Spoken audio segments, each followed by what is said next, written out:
परीक्षित जी ने कहा कि प्रभु, हमको एक बात समझ में नहीं आती कि इतना बढ़िया समुद्र और उसके मंथन करने की क्या आवश्यकता पड़ गई।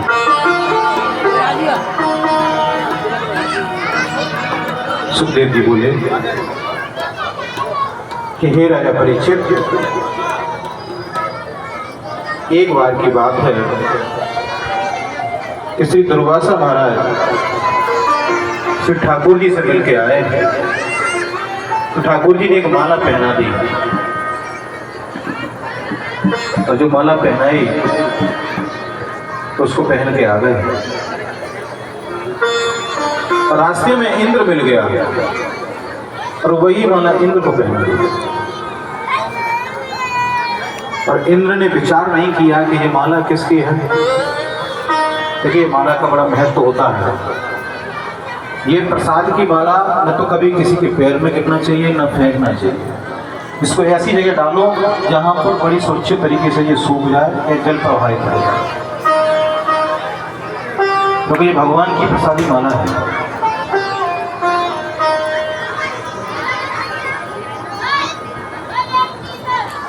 तो वहां इंद्र को जो माला दी तो इंद्र ने उसका भाव नहीं समझा, और इंद्र ने गजराज को पहना दी। गजराज ने ली तो फिर पैरों के नीचे कुचल दी, और उधर दुर्वासा जी ने श्राप दे दिया, जाओ श्रीहीन हो जाओ। और श्रीहीन का मतलब ये थोड़ा ही होता है कि तुम्हारे जेब के पैसे चले जाए, सब कुछ चले जाता है, कुछ नहीं रहता। तो भगवान की बड़ी कृपा करना है। श्रीहीन जैसे ही देवता हुए, दैत्यों ने सोचा कि अब इनका बल कम हो गया, तो इन पर चढ़ाई की,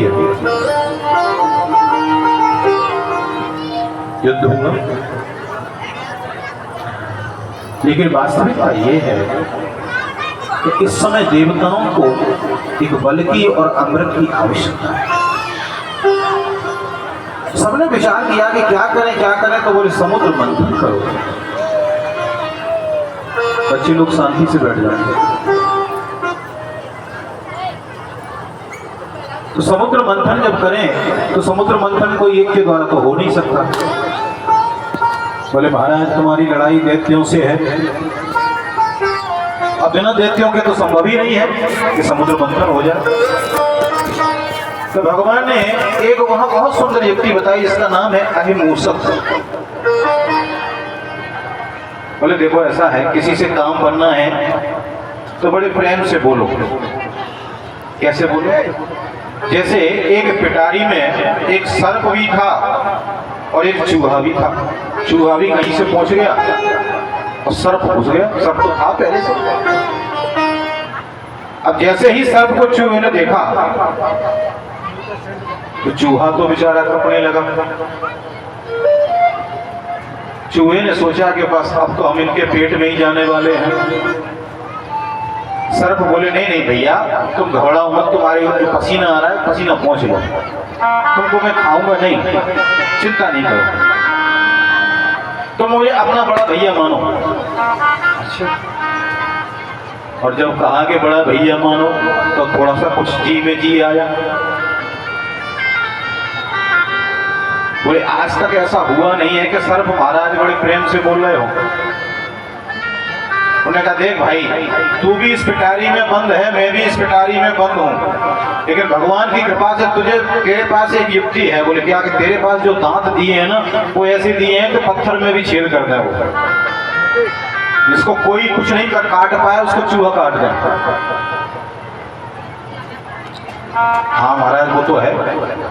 तो बोले तुम एक काम करो, इस पिटारी में तुम छेद कर दो, और जब पिटारी में छेद करोगे तो तुम भी निकल जाना, पहले तुम निकलना, तुम छोटे भाई हो मेरे, तुम निकलना पहले और पीछे मैं निकलूंगा, नहीं तो देख दोनों इसमें फंसे रहेंगे। हाँ महाराज बात तो सही है। तो धीरे धीरे धीरे धीरे रात में चूहे ने उसमें छेद किया।